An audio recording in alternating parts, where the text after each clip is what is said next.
জীবনকে জাহান্নাম বানায়া দেয়। খবর আছে, নারীর মন বুঝতে পারলে নেয়ামত, বুঝতে না পারলে কিয়ামত।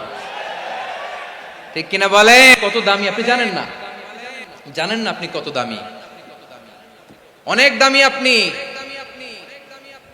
আপনাদেরকে যেন ভোগের সস্তা পণ্য বানাতে না পারে, আপনাদেরকে সচেতন থাকতে হবে, সজাগ থাকতে হবে, কনসার্ন থাকতে হবে।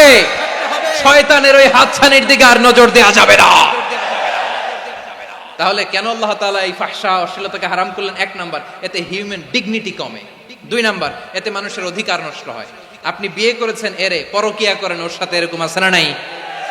স্ত্রীর অধিকার নষ্ট করেছেন। আপনি বিবাহ সম্পর্কে আবদ্ধ হয়েছেন তার সাথে, আপনি পরকিয়া করেন ওই ছেলের সাথে, আপনি আপনার হাজবেন্ডের সাথে বিট্রে করেছেন। এজন্য আল্লাহ অশ্লীলতাকে হারাম করেছেন। অশ্লীলতাকে হারাম করার আরেকটা কারণ হচ্ছে আল্লাহ তাআলা এই হিউম্যান জেনারেশনকে এটাকে প্রিজার্ভ করতে চায়। হিফজুন নাসল, এটা মাকাসিদুশ শরিয়ার অনেক গুরুত্বপূর্ণ একটা মাকাসিদ।